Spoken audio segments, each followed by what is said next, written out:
Hello అందరికీ నమస్కారం అండి. అందరూ బాగున్నారా? నేను ప్రేమలత మామిండ్ల.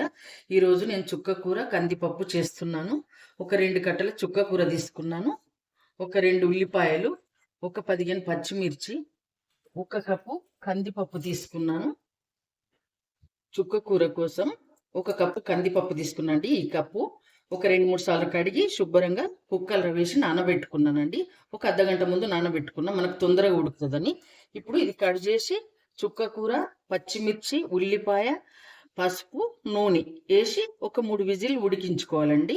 నా వీడియో మీరు చివరి వరకు చూడండి. నేను చేసే ప్రతి వంట చూస్తే నేను చేసే విధానం, నా వంట ఎలా ఉన్నదన్నది మీకు తెలిసిపోతది. మీరు కొంచెం టైం తీసుకొని చూడండి. మీకు టైం ఉన్నప్పుడు ఖచ్చితంగా చూడండి.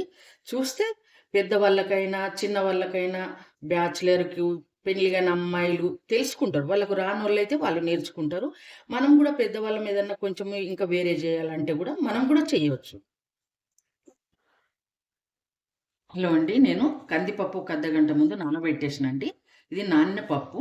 నేను ఒక 2 కట్టల చుక్క కూర తీసుకున్న. కడిగి శుభ్రంగా కట్ చేసి పెట్టుకున్న చిన్నగా. ఇలా కట్ చేసుకోవాలి. ఒక 15 పచ్చిమిర్చి తీసుకున్న. మేము కారం ఎక్కువ తింటామండి. అందుకే నేను ఎక్కువ తీసుకున్నా. మీరు మీ టేస్ట్‌కు తగ్గట్టు తీసుకోవాలి. తెలిసిపోతది గదా! మనకెంత తీసుకోవాలన్నది. ఒక 2 పెద్ద ఉల్లిపాయలండి, కరివేపాకు ఇవన్నీ కుక్కర్‌లో వేసి ఉడికిస్తా. కొంచెం ఆయిల్ వేయాలె, చిటికెడు పసుపు వేయాలె. ఈ ఆకు ఇప్పుడు ఈ పప్పులో ఈ చుక్క కూర వేస్తున్నా. చిన్నగా కట్ చేసి పెట్టుకున్నది 2 కట్టలు. నేను ఆల్రెడీ ఒక గ్లాస్ వాటర్ పోసి నానబెట్టేసిన. మళ్ళా మనం అవసరం ఉన్నన్ని వాటర్ వేసుకోవాలి. వేసుకొని మనం ఉడికించుకోవాలి. ఒక 3 విజిల్లు రానివ్వాలి. 3 విజిల్లొస్తే మనకు ఉడికిపోతే ఓకే. లేదంటే ఇంకొక విజిల్ పెట్టుకోవాలి. పెట్టుకొని చేసుకోవాలి. ఇప్పుడు ఉల్లిపాయలండి, 2 ఉల్లిపాయలు. ఇప్పుడు ఒక కరివేపాకు కొమ్మ వేస్తున్నా. కొంచెం టేస్ట్ బాగొస్తదని వేస్తున్నా. అది మీ ఇష్టమండి. మీకు నచ్చితే వేసుకోవచ్చు. లేదంటే లేదు. ఒక 15 పచ్చిమిర్చండి. చిన్నగా కట్ చేసి వేస్తున్నాను. కొంచెం ఆయిలండి. ఒక టీ స్పూన్ అంతే.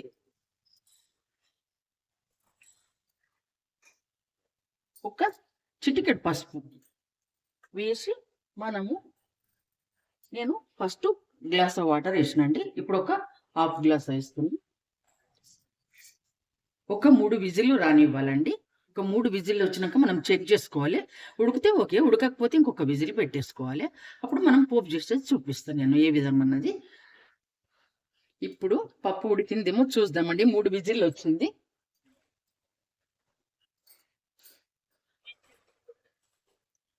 ఇప్పుడు ఉడికిపోయిందండి. తీరా ఉడికింది. ఇప్పుడు మనము ఇది రుద్దనవసరం లేదు. ఇలా తాలింపు వేసుకోవాలి. మనకు వాటర్ గూడా అవసరం ఉండదు. ఇందులోనే వాటర్ ఎక్కువ ఉన్నాయి కాబట్టి వాటర్ అవసరం ఉండదు. ఇప్పుడు పోపు చేస్తా.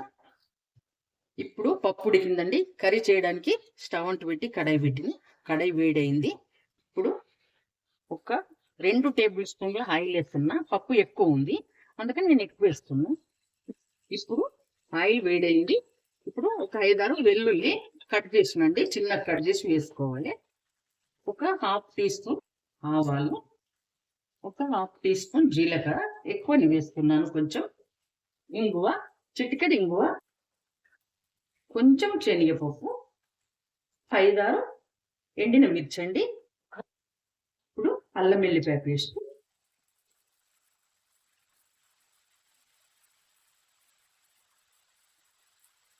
ఇప్పుడు దంచి పెట్టిన వెల్లుల్లి ఒక 5. ఈ చుక్క కూర చాలా మంచిదండి. చుక్క కూర అనే కాదు, ప్రతి ఆకుకూర మనకు చాలా మంచిది. వారానికి ఒక 2 సార్లు కాదు 3 సార్లు తిన్నా హెల్త్‌కు, బ్లడ్ ఏమన్నా తక్కువ ఉన్నా మనకు చాలా మంచిది. పిల్లల నుంచి మొదలుపెట్టి ఇప్పుడు కమ్మ కమ్మగా, పుల్ల పుల్లగా గూడా ఉంటది. ఇప్పుడు పసుపు వేస్తున్నానండి. పావు స్పూన్ పసుపు వేస్తున్నాను. ఇవన్నీ వేగనివ్వాల. ఇప్పుడు కరివేపాకు వేస్తున్నా. ఇవన్నీ వేగినియి. కావాలని పెద్దగా ఉంచుతున్నానండి కరివేపాకు. మంచిగా కనపడుతది అని ఉంచుతున్నా. ఇప్పుడు ఈ కూర దొ అన్నంలోకి, చపాతీలోకి, దోసలోకి, పుల్కలోకి ప్రతి ఈ ఇటువంటి టిఫిన్స్ పనిచేస్తదండి. ఇడ్లీకి మాత్రం కాదు. దోస, చపాతీ చాలా బాగుంటది. ఇందులో నేను కొంచెం కారం గూడా వేస్తున్నాను. ఇప్పుడు ఒక టీ స్పూన్ కారం అండి. కారపొడి, స్పూన్ సాల్ట్ పడుతుంది. మీ టేస్ట్కి తగ్గట్టు వేసుకోండి. వేసుకోండి. 1 టీ స్పూన్ ధనియాల పొడి. వేగిపోయి ఉడికించిన ఆకుకూర పప్పు వేస్తున్నాను.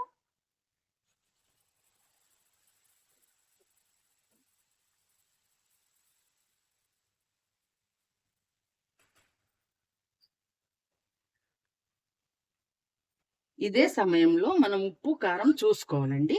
ఒకవేళ మనకు తక్కువ అనిపిస్తే మనం సరి చేసుకోవాలి. వేసుకోండి. పప్పు కూడా మీరు ఇట్లా అనుకోవాలంటే అనుకోవచ్చు. పలుకు ఉండాలంటే అదే విధంగా ఉంచుకోవాలి. నాకు పప్పుల వాటర్ కరెక్ట్‌గా ఉన్నాయి కాబట్టి నేను వాటర్ వేయలేదు.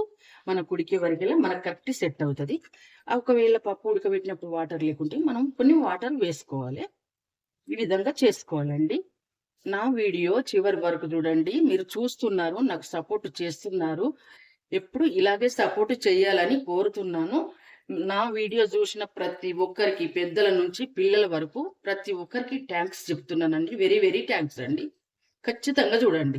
మీరు ప్రతి వంట ఎవరిదైనా సరే ఒకసారి చూసి ట్రై చేయండి. ట్రై చేస్తే మనకు తెలుస్తది.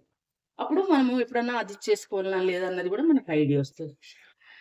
తప్పకుండా నా వీడియో చూసి మీకు నచ్చుతుందనుకుంటా.